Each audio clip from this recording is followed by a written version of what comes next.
Hey, Steve here again. I want to show you that lick. It's a really cool rock blues lick that you can implement into, rock and roll, obviously blues, metal, any kind of thing like that. Anything where you're looking for something really aggressive, and it's really fun and relatively easy to play. So let's take a look at this one. So what I'm playing in is the key of E minor pentatonic here. So I'm up at the 12th fret, playing pentatonic. And so what I'm doing is I'm going to the 15th fret of the second string, and I'm going to bend that.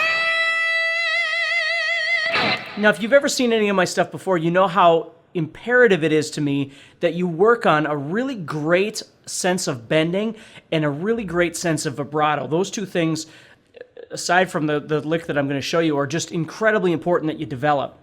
So what I'm doing is I'm bending this 15th fret up to a 17th fret, and then I'm adding a little bit of vibrato onto it, just to kind of set the tone, right? Okay, then I move into my actual lick. Now the lick I'm doing looks like this.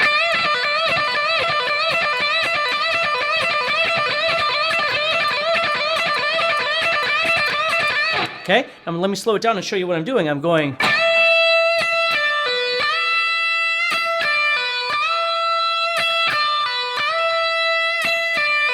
So I'm first starting off with just that bend on the 15th fret of the second string. And then what I'm doing is going to the first fret of the the 12th fret of the first string. Now, ironically, the bend that I'm doing and the note that I'm playing after the bend are the same pitch. So they really should sound the same. If you're bending and you're getting, you know what I mean? Then you know that something's wrong. You should be bending this 15 up to sound like a 17, which is the same as a 12 on the first string. So 17 on the second string is the same as 12 on the first string.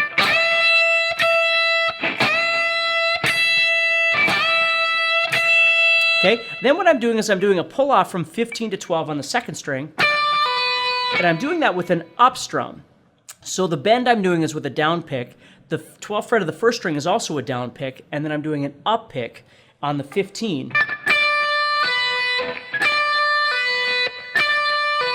So it looks like this, nice and slow.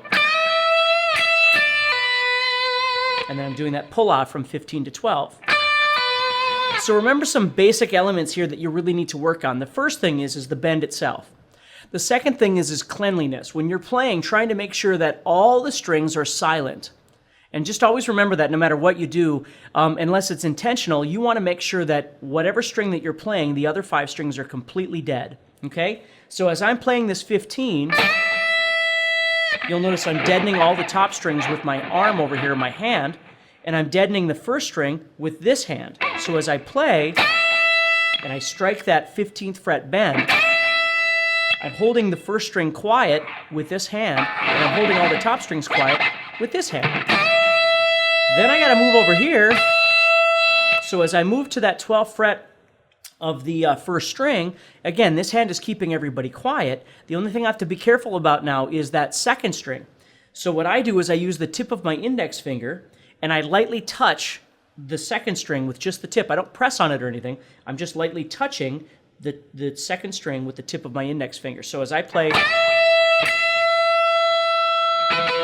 see, it kills that second string. So even though I'm taking my fingers off, you don't hear any sounds. You're not getting, that sort of thing. You're not getting sounds because as I move, I'm just stepping over to that 12 and then deadening out the second string. Okay? Then I'm going to do my pull-off. And again, as I do that, I am then deadening the first string with my first finger, or my left hand, however it is that you'd like to do that, deadening all the top strings up here. But once again, I'm always using that little secret, which is touching the string on top of me with the tip of my index finger. So because I'm on the second string right now, I'm deadening out the third string with the tip of my index finger.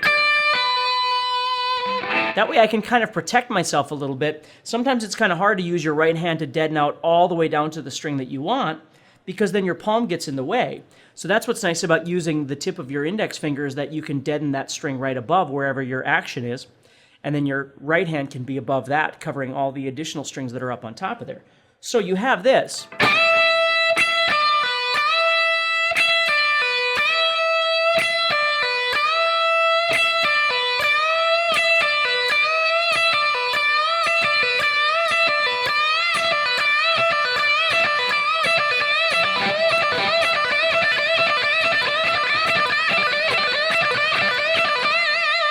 Okay?